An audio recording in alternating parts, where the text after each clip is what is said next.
But then, can I do anything like anarchy then? People misunderstand freedom to anarchy.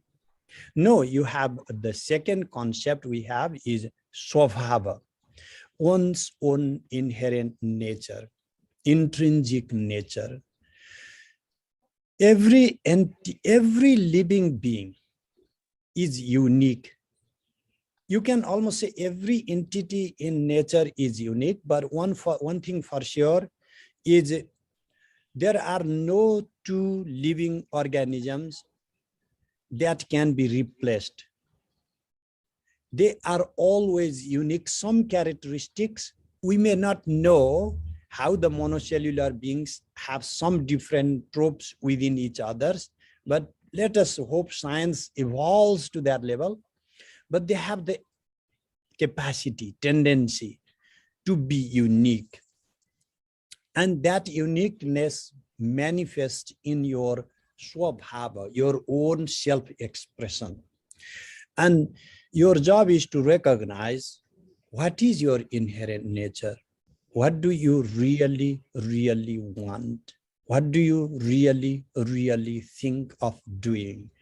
And what is a mistake in life is to live somebody else's life. And what is the realization in life is to live your own life. What do I mean by living somebody else's life? I was having a conversation with my friend's mom like a decade ago. She was already 92, but she passed away in a while. She was born and raised in Brooklyn, New York. And what did you want to become when you were young? And she said, oh, I wanted to be a diva. I wanted to sing and my family didn't let me. And I had to be a teacher. Oh my gosh, what a shocker. Like those early times of 1920s and 30s. Why did you want to do that? I asked. And she said, because those days we had the transistors first. People were listening to radio and we could hear people singing from far afar. And then I loved doing that. And then the question came, is that something you naturally wanted or because you saw someone doing it? No, we see someone doing it and then we think we have to do it. Most of the things we do in our life is not because that is what we originally wanted, but because look, he is doing that, she is doing that. Like many people, my friends, feel so bad. Oh man, I am not married yet. And you know what? All of my friends are already married, but did you really need to get married or not? I didn't need to get married, but like I feel bad that I don't fit anywhere. They have these birthday parties for children and all that, and I don't have any of those things. So what is your Svabhāva, intrinsic nature?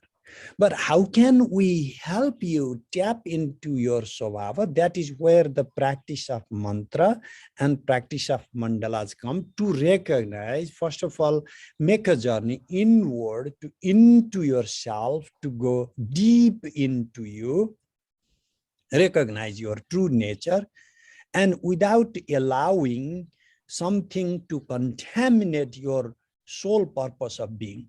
And you think that there is no sole purpose of being. Let me give you one example. I'm not going to name it, but I know Naliniji personally knows about whom I'm talking. I'm going to tell you a good story, real story.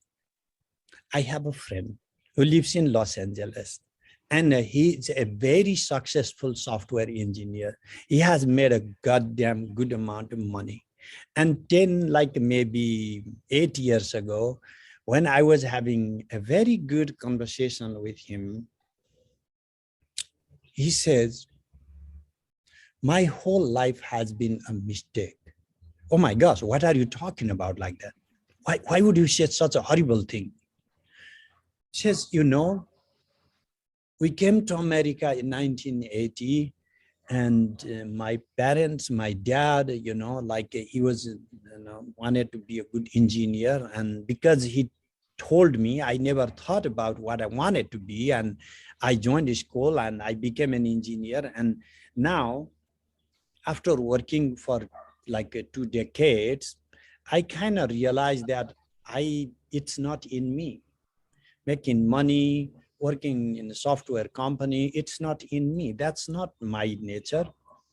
I just followed what they told me to do. Is it too late? I'm like, nah. When you are 40, starting life is kind of difficult though, you know? But anyway, he went through some counseling training and he got masters in counseling, and then he goes, does counseling and teaches meditation for the inmates in LA County, like a rehabilitation facility, and he is very happy within himself. So there is one thing to be happy because others cannot think poorly of me. Nah? I have good car, good house, everything. So others cannot think poorly of me. That is one type of completeness, fullness. But Tantra says, nah, you are only responding to others' concerns, interests. You are not responding to your soul. What does your soul want? And that is how to, but most of you are like, what is he talking about? Like this so cheap kind of thing. Like there is like soul talk, we hear all the time. But this is like only when you meditate and go deep, then you will recognize that you have a really inner tendencies within you that are trying to blossom and has been repressed by so many cultural constructs, demands, parental, social, economic, all the restrictions we have. And Tantra tries to, dismantle these restrictions